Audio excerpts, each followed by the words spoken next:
Hello, Snakepit. You are watching the Roundtable for today, Sunday, August 30th. 31st, August 31st, 2014. I am Kishi, and I am joined here today by Mrs. Soko, who will be preventing you from watching the Old Man Yells at Cloud show for 45 minutes. So we will start off talking a little bit about the Diamondbacks. Their week was kind of a strange one. It just seems weird to have two off days in the same week when there are times when otherwise it seems like we go like 3 weeks without a day off. 2 games against the Dodgers in which they lost both of them. Not surprised. 3 games against the Rockies where they won 2 of them, which... not terribly surprised because the Rockies are terrible. But yeah, no, it's that point of the season where we're not taking away anything new from these games. We're just getting to watch the team make its way through the last dregs of the season. Anywhere.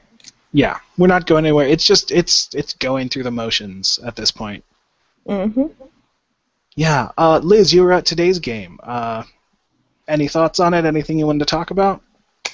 Well, quickly, I have to start off with the fact that we were in a booth, and so there was a TV, and my mom made us watch the Mercury game. So I was watching like a high-pressure game, and then I was watching the baseball game, and it was very stressful. And the Mercury lost, and my mom cursed. But it was an interesting game enough. I mean, we scored pretty early, which was nice because that took the pressure off the whole booth. Instead of having us be stressed out, we knew we were 1-up. But then, trying to think, I was half paying attention for half the game, so it was an interesting game. It was, I mean, Nathan Reimold, who I did not know existed until the beginning of this game, got a home run, and that was really sweet because they made him talk after the game, and he looked like he's 15.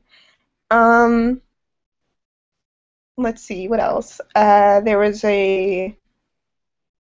we won 6-2. I'm trying to think of like the more exciting things. There really isn't really much. Every time Tuffy Gossowich came out, we meowed. Chase Anderson really pitched really well and pretty deep, if I remember correctly. I don't know. I had 2 2-year-olds screaming at me at this point.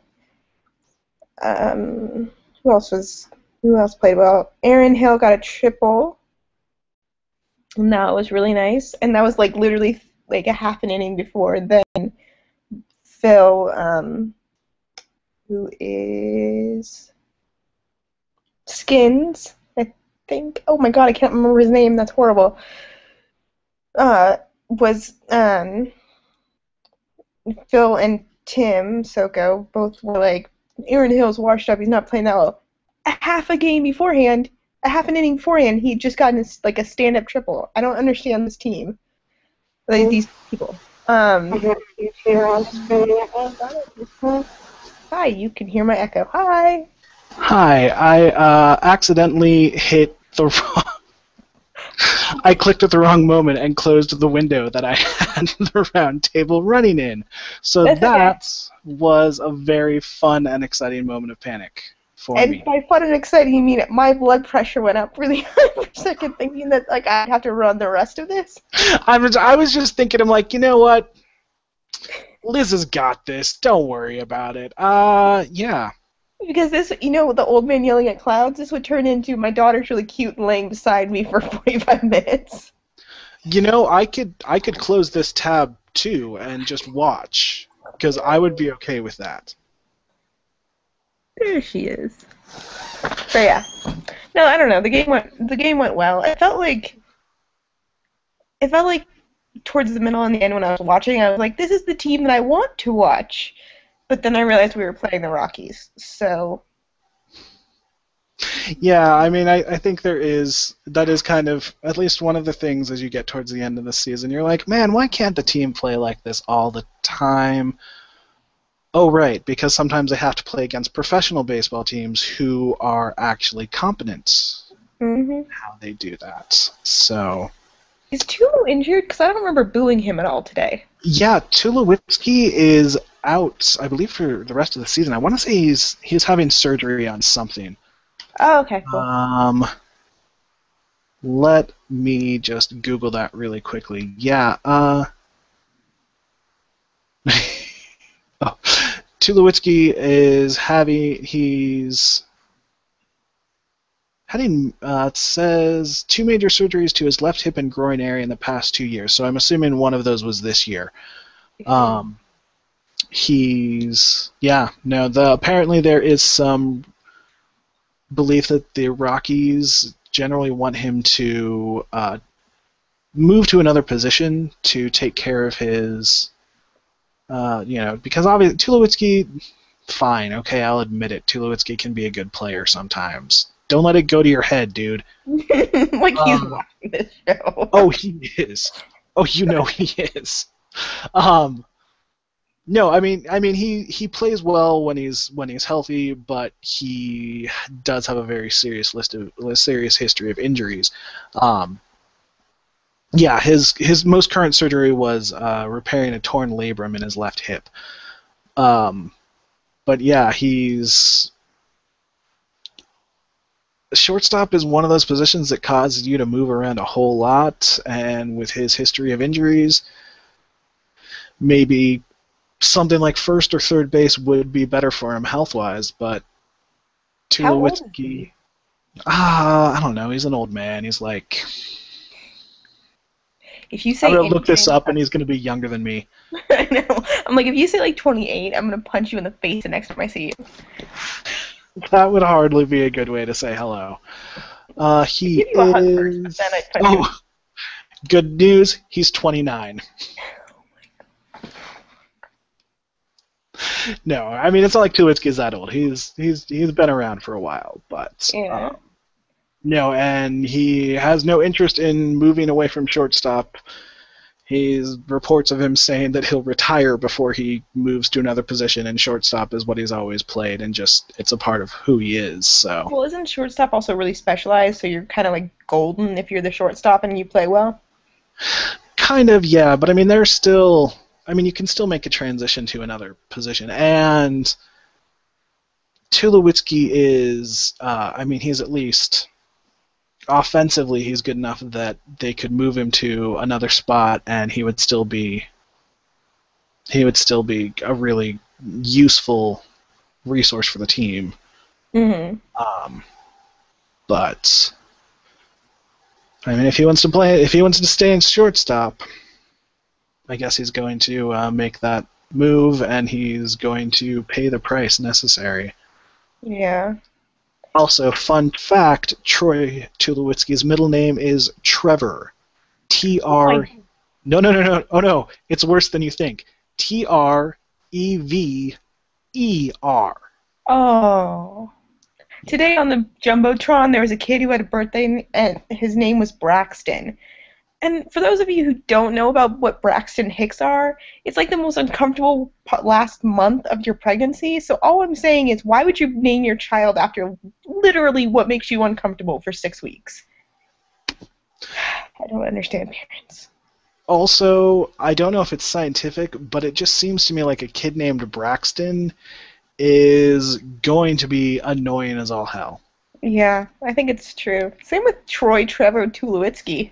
Troy, Trevor, Tulowitzki. I am as big a fan of alliteration as anyone, quite possibly more than most people, in as much as I would say I'm a fan of alliteration. Uh, but yeah, Troy, Trevor, Tulowitzki, just no. Yeah. Tim and I had a rule. We did not want alliteration, and I like the name Jacob, but Jacob Jeffcoat was not happening. Also, it kind of treads a little too close to John Jacob Jingleheimer Schmidt. I know. Yeah. Plus, and everyone would think I named it after Jake from that one book, Twilight. Oh no.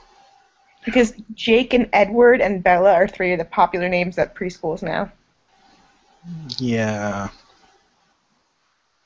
That's I'm just unfortunate. waiting for the crop up of Pitas and Katnisses. What you're saying is you're waiting for the pitas to rise, except they're flatbread. That joke doesn't really work. Never mind. It's okay. Still made me laugh. That's really what's important here. I know. We we do have a couple of questions in the comment thread from my dad, relayed by my mom. Hi, everybody. One, why do you meow at Tuffy? I will give this to you, Liz, because I don't believe I was there for the genesis. Okay, I don't know if I was there for the first time. I don't know. I think that might have just been Tim and Phil, which is D-back skins. I don't know why the heck my brain would not connect with that earlier. Anyways, but Tim and Phil were at a... This was when he was in the minors, and Tuffy Goswitch came up, and someone said, wow, that sounds like a cat's name. And that is the storyline of this. Then people started meowing, and I think it sounds like a rich socialite from New York has a cat that they keep in a purse named Tuffy Goswitch. So that's my add-on of it. And I made Emily promise me that if she ever because she signed up for some sort of Jack Daniels thing where you might get really sweet tickets, and you'd be like right behind the dugout. And I was like, if you get that, you meow, because I am waiting for the day for him to be in an interview and be like, I really like working for the Diamondbacks, but I swear to God, it feels like since I started here, I've been hearing cat meows. It would make my life complete.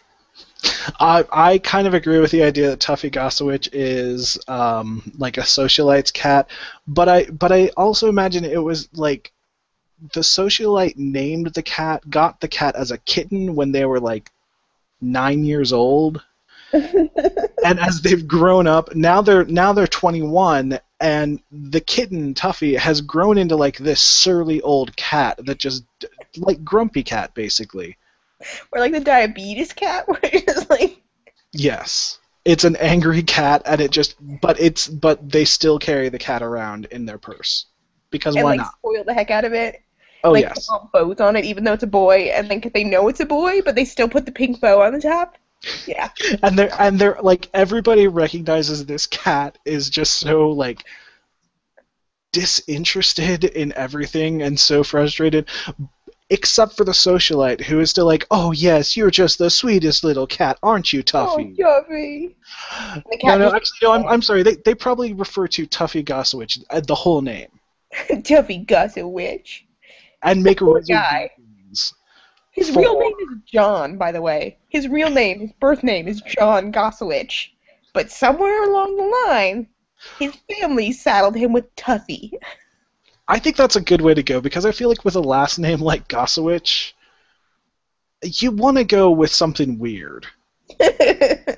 I don't think like Bill Goswitch really works. You need to be like Willie Goswitch. I just imagine, like, I don't know. My imagination goes weird places, so I imagine him being like a kind of chubby kid that's like awkward, and they just call him Tuffy. So there's nothing not awkward about being named Tuffy Goswitch in that weird transition phase between like 11 and 14, where you're just miserable all the time. Poor kid. I just want to like, and he went to ASU, so good job. Yep, yeah. Tuffy. I like to. I assume going to ASU that there was some fraternity involvement where they just were terribly enthralled at the idea he was called Tuffy too. I wonder how much of Tuffy's life is spent dreading the name Tuffy, or if he's just kind of accepted it. I think you'd have to accept it. Like, honestly, I think if you choose to continue with it, especially in your like professional life, you've got to have gotten to the point where you're just like, yeah, my name's Tuffy. What? I don't know, but like I feel like it could be a name that I don't know if Tuffy has siblings or other members of the litter. But I feel like that's if someone decides Tuffy is your nickname, that's a name you're not going to escape. It may not even be that you want to be called Tuffy. You might show up to college and you're like, no, I'm going to be John. I'm going to be John. And then you show up on your first day of practice for your team, and people have already told the coach, and your name is already Tuffy on the roster. Yep. Yeah. Or even worse, you made it that whole 2 blessed months of not being Tuffy, and then Parents' Weekend, and your parents walk in and are like, Tuffy! And then everyone around you just like, Tuffy! Yeah, there's no escaping. I think that's just a name that's going to follow you around forever. Mm-hmm. No matter what you do. And it's going to be like, in like 40 years, Tuffy is going to be a 70-year-old man called Tuffy, and nobody can stop him. Nobody can stop it. Poor dude. At least my childhood nickname is completely incomprehensible for anyone who is not Jewish. So it's really nice, because who the hell else is going to pronounce Elisheva Shoshana whenever they want to? Okay, also, just facts found online. Tuffy's nickname was given to him by his father because he was an especially destructive baby. I used to break my crib and fall out and just keep on going, and it wouldn't faze me, according to Gossowich. Source, Wikipedia. Oh, I hope that doesn't do that for Henry, because his nicknames are all mean. Because I don't want him to become a professional baseball player and have to go with the nickname Winnie the Pooh or Stinky. Oh. We'll make sure that he's got a better nickname for when he goes into professional baseball. We genuinely call him Winnie way too much on our own, so we really have got to get that out of the way. Don't worry, Henry. When you grow up, if anybody asks, we won't tell them it was Winnie the Pooh. We'll just tell them that your parents really liked the Wonder Years. We did. Well, I Yeah. did. I don't think Tim did. No, I don't see that as a Tim show. But if you don't find Danica, whatever her last name is, hot, how am I married to him? Yeah. There's so many questions to be asked there. Yeah. Let's ask another question. What? We should get asked another question. There are always more questions. We also had a question again from my mom. Why doesn't the team wear throwback uniforms during alumni night? I don't know. It seems like that would be a good idea. I didn't get to watch the alumni night game, but If the alumni game was last night, they were wearing throwbacks. Oh, were they? Yeah, because the reason I know that is because I caught like a half a minute of watching the game, and I got confused because everyone was wearing purple. Okay, well then there's our answer. They are, or they do, or somebody. They did, and then they were talking to like some guy with the last name Lee, and he was wearing his throwback, and then they went back to the thing, and they were all wearing throwbacks. They look so uncomfortable in throwbacks. Like, I think it's because our team's still so young, and I know people are going to be like, oh, young team, blah, blah, blah. But we genuinely are young. I mean, we've only had 2 sets of, like, colors, and so when they go to the throwback and it's, like, 1998, it just looks weird. Like, if you can do a throwback from the 50s, that looks like, okay, there's a big enough leap, but now it just looks like we have bad decision making. Like, it looks like late 90s. I don't know that the late 90s are a period I want to reminisce about. Maybe it was because that was just my high school time, and yeah, it was a time of bad decisions for a lot of people. Yeah, I wish purple and orange were my purple and teal were my bad enough decisions with dressing, but yeah. Let's see. Speaking of bad decisions, not that this necessarily was a bad decision, but Doctor Who started up again this season. New Doctor, which I think is a very exciting time for all of us. Peter Capaldi taking over as the 12th Doctor, bringing a older and more Scottish approach to the Doctor. How do you feel about him in these first couple episodes so far, Liz?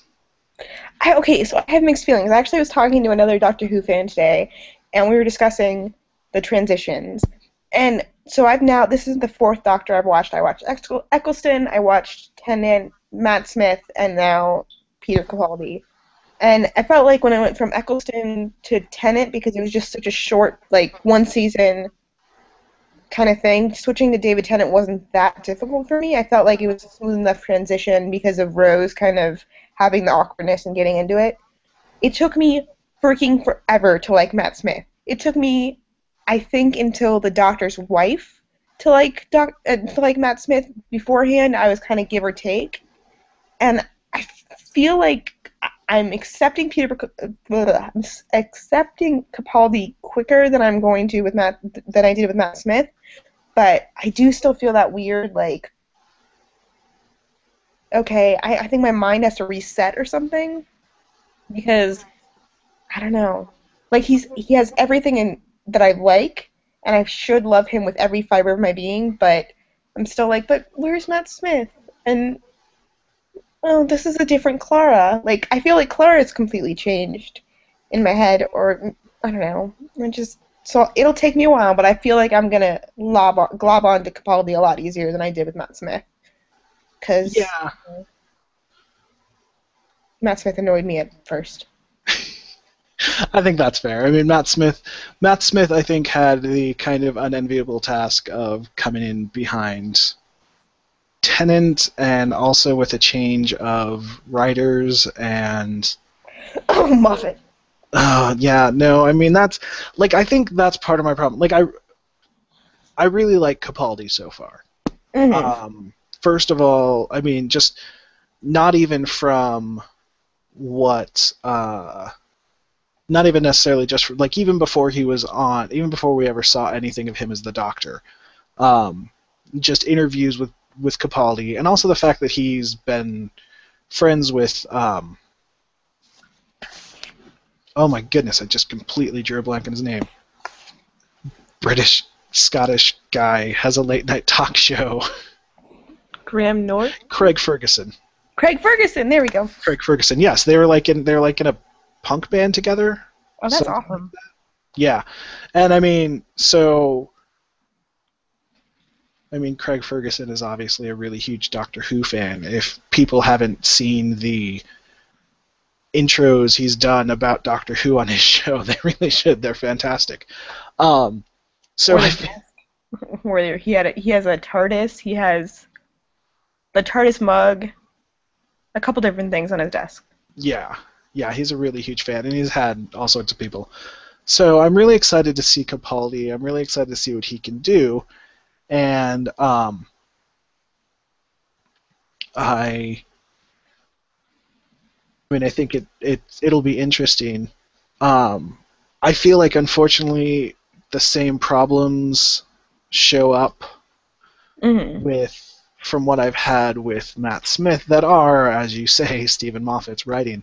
And like you said about Clara being different, I think, yeah, she feels a little. She feels like she's being taken from a different direction, but I think that's also part of the problem where a lot of her character writing has just been very haphazard in general. Hmm. So I'm not even really sure where to take Clara from Yeah.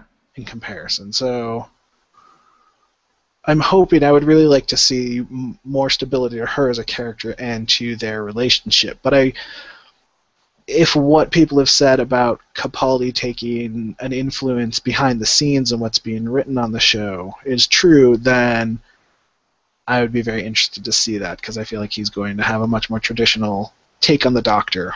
I mean, Yeah. Well, Chris Hardwick, I'm obsessed with the Nerdist. He's brilliant, and he's obsessed with Doctor Who. And he says that he did an interview with. Oh, he was the host of the post live show of the first episode, and he says that Capaldi is definitely like he said the right stuff to get the part, but he's such an avid fan of Doctor Who and has been for so long that he's definitely decided, well, excuse the French expression, but F it, I'm going to make this Doctor Who, not space love drama. Which, I mean, I think yay for that. That's good.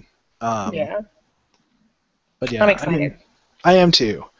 I'm definitely excited and hoping that we'll see more of that because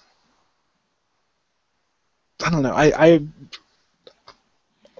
Like one of the earliest Doctor Who stuff I remember is, I mean, I started with the new series again, but I remember watching stuff older stuff that was the Doctor Who really stuck with me is the Fourth Doctor. Hmm. So, and then Eccleston. Eccleston has always been my favorite of the new Doctors because I feel like there's so much that he did there that he he did really kind of do some great work despite some very, very questionable writing as well. I mean, just in the general plot lines, I guess. Um, so, but I mean, I am kind of looking forward to a little bit older and a little bit, not necessarily angrier, but I mean a little less of the swoony, almost slapstick that Eleven and Matt Smith and David Tennant to some degree kind of got into. Does that make any sense? I may have lost Liz. I'm not sure. Um, okay. Well, I'm going to just keep talking for a moment then. We do have a clarification from my mom on the alumni game. She was asking specifically about not the game that the Diamondbacks played before the alumni game, but the actual alumni game in which they all wore the white and red uniforms. And that is really confusing. Why don't they have the actual alumni players in the throwback colors? It seems like that would be like if you're going to advertise it as a throwback entirely the previous like the history of the Diamondbacks, as brief as it is. Um, yeah, you would really want to have the team emphasize that history in how the team itself played. Um, I'm sorry, in how the players dressed. So yeah, that is a pretty bizarre choice. I don't understand why. I don't know. Ebacs management be crazy? I'm not entirely sure. Um, so let's talk a little bit about other things that are going on for the Diamondbacks. We do have September 1st tomorrow. Roster's expanding. One of the exciting things about this means that we have um, Daniel Hudson and AJ Pollock supposed to be back with the Diamondbacks tomorrow, I think. Oh wait, hold on. Let me just glance this. Yeah, yeah. The Diamondbacks. Kirk Gibson said that Hudson, Pollock, and Chris Owens will be back, if not necessarily on September 1st, shortly thereafter. Which I think that may be something exciting to look forward to for the rest of the season because we haven't seen. We don't have much to look forward to, as we've discussed before. But it'd be great to see how these guys come back from their injuries. Daniel Hudson hasn't pitched in a professional baseball game that really counted since 2012. Yeah, he had his Tommy John surgery July 9th, 2012. So it would be really exciting to see if he can come back. He'll be making an appearance as a reliever out of the bullpen.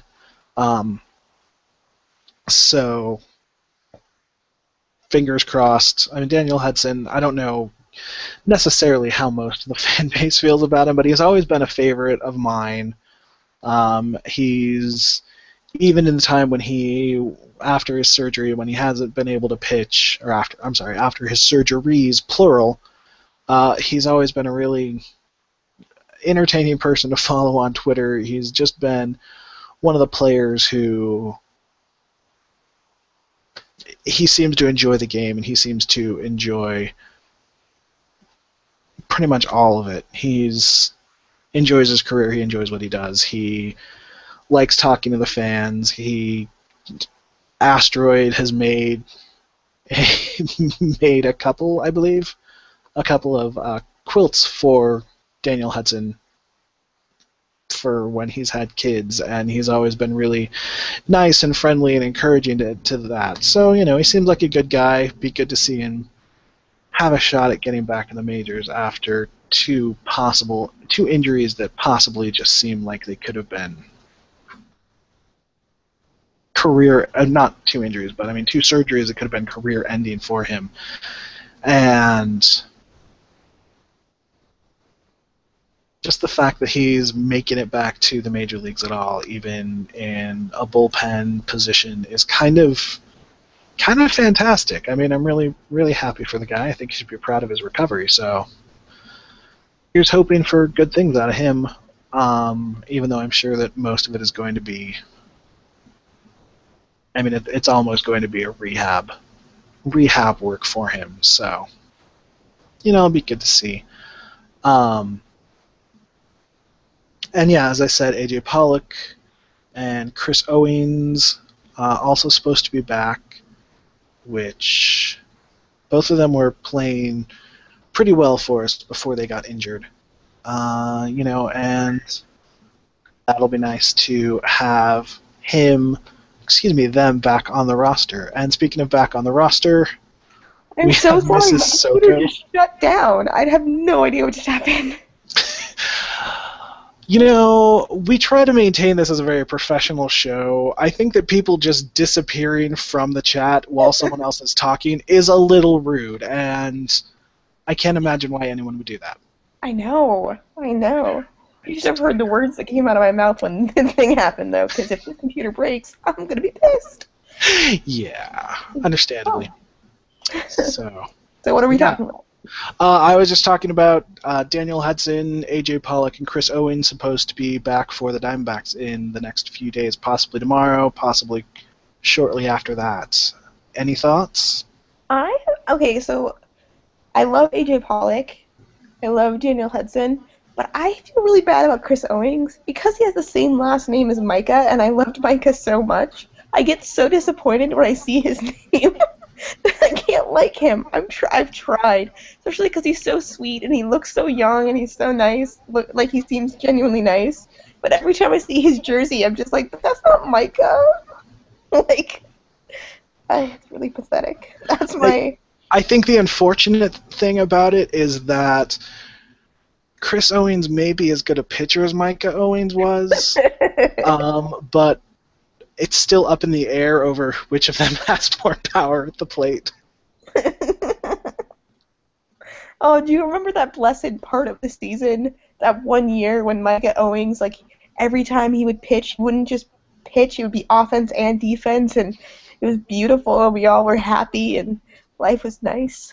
Micah Owings, I feel like, holds a very special place in my heart as a fan of baseball, both for just having such a mysterious presence where he would just go out and he would completely slug, as well as occasionally pitch well. And then also in the 2011 season where Micah Owings went 8-0 out of the bullpen because he would just come in relief when things looked terrible, and then he would stick around long enough for the offense to turn it around.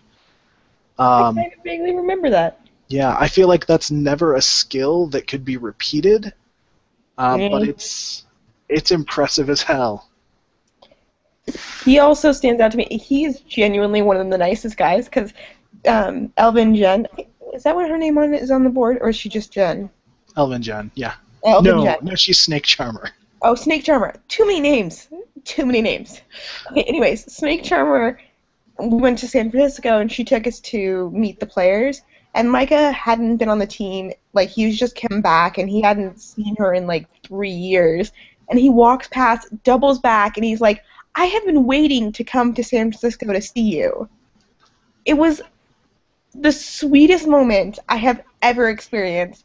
Like, he was just so genuinely like excited and nice and happy. I love that guy. I was so sad. And that's exactly why Chris Owings has it screwed for me because I'm just like, but you're not Micah. There's a very high level of Owen's expectations that you Yeah, he have could for like him. cure cancer, and I'd be like, sure, fine, cure cancer, but you remember Jen because she's really nice. I don't know why that's I don't know. I guess your walk-off hit was okay. I guess. But yeah, that's basically the truth of that. I really feel genuinely bad. Like, it's pathetic that I do because I know he doesn't care that one chick in North Scottsdale can't like him because he's not Micah.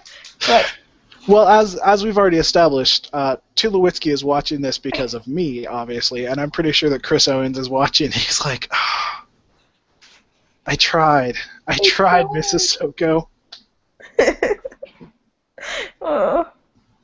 If any player ever watched this game, I've watched one of these, oh my god, that I was on, because most of the time all I do is go, he's really adorable. I love him.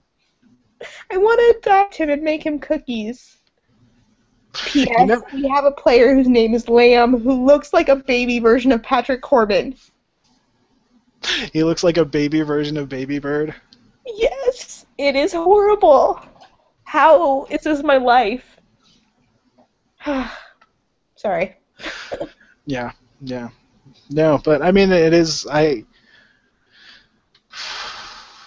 don't know. It is. I always like players who you like you can appreciate as people.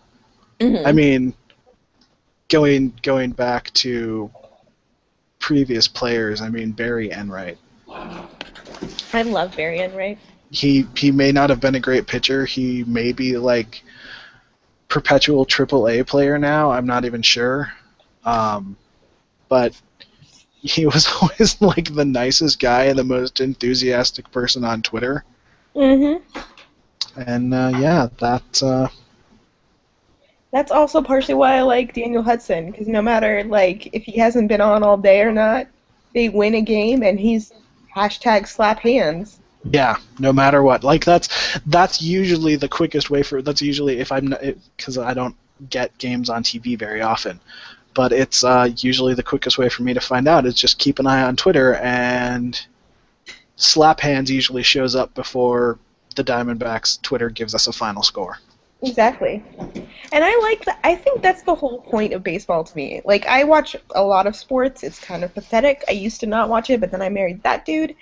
And like, I like it because sports is a dream job for people. That's like the job everybody when they're 9 wants to have. Well, every boy. I don't really know many girls who have that goal, which is sad. But we won't get into because Tumblr. But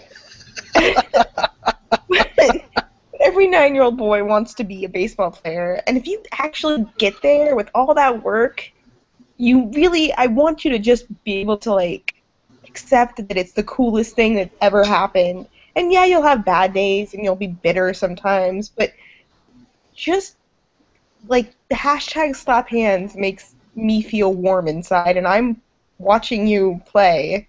Like, just show a little love and respect. It's just nice, I guess. Yeah, no, I mean, I feel like when it gets down to it, baseball is a game. And yeah, it's really competitive, but also these guys are getting paid a fairly ridiculous sum of money to play what is a really just a game. Mhm. day in and day out. And I mean, without going into the very disappointing gender roles that you seem to be displaying here, Liz, uh, no, I mean it definitely is. It definitely is like it's got to be a childhood dream, and I think it's unfortunate in some way that there are people who take it so incredibly seriously uh, Mhm. that they have to. I don't know, like they can't enjoy it. Like they can't just be like, yeah, this is fun. I mean, Yeah. I think part of what I really love about the hashtag slap hands, especially since Huddy does it like all the time. I mean, he hasn't been with the Diamondbacks in so long, but that's still his team. They're still his guys. Exactly. I mean, even though I don't even know off the top of my head how many of the current Diamondbacks roster has ever played a game with him. Yeah. But I'm willing to bet it's less than a third of the roster, or around that much. I was really proud of myself that I knew the only one I didn't know on the roster today when it started was oh fudge. Now I'm not gonna remember his name. Not Peralta. It was the guy before Peralta. What was I kept asking you who he was, not Reimold. Jordan Pacheco? Oh yeah, Pacheco. I had no idea who he was. Oh yeah, Apparently we picked him up a few weeks ago. But I was really proud that I knew most of the players, which is sad because like 2 years ago, I could not only tell you every player on the roster, I could tell you like their life story. I could tell you their birth date. Like I was some sort of teenager who was watching NSYNC too much. But like I could tell you things, and now I feel like the reason why I like when I can feel like I connect with players is because it makes me connect with the team a little bit more. And so now I have that connection to it, but I don't have that connection entirely because I feel nothing towards Ender and Ciarte except for the fact that I want to have a game-winning walk-off from him so we can make it called Ender's Game. Um, and, like, Peralta, I don't really know. I don't know who else. Like, no one. Like, I used to know all these people, and now I just haven't. And it's partially my fault, but partially because we just keep getting rid of people. I'm still mourning the fact that we got rid of Para. yeah. No, I mean, I think a lot of it is that we have had a very high amount of turnover between players we've gotten rid of or traded and players who have been injured this season. I mean, our starting lineup today was Inciarte, Pennington, Hill, Trumbo, Pacheco, Peralta, Tuffy, Didi, and Chase Anderson. I want to say that Pennington, Hill, Didi, off the top of my head, those are the three names that I'm certain were on the Diamondbacks roster last year. Yeah. Um, Tuffy was on the Diamondbacks roster last year, according to Tim. okay, yeah, I couldn't He's here, remember. but he's eating ice cream, so. Hi, Tim. Yeah, no, I wasn't sure if Tuffy had made it to the roster or not last year. I couldn't recall. Yeah. We had. Um, but He had yeah, a debut with us last year. Yeah, he. Oh, and this is the funny thing about Reimold that I don't know if this showed up on the game thing. Reimold was so new that his name on the thing was debut. They had to replace it. yeah, And then they were like the debut, and then it didn't have the date on it. I was like, oh, that's so adorable. So new. yeah. But yeah, no. So there's been a lot of turnover, and with the team, just with how bad it's playing, it's kind of feels difficult to connect with them. Yeah. But And it's kind of like, this sounds really ridiculous, and it's totally the psychologist in me, but it's kind of a defense mechanism. Like, I'm trying not to be invested in certain players, because I'm just like, oh, God. yeah, Like I feel sad being attached to Lamb, because I'm afraid. Like, I know he's going to leave. Like, Well, Lamb at least hypothetically should be around for a while. He's kind of one of the guys who some people have been waiting to see brought up.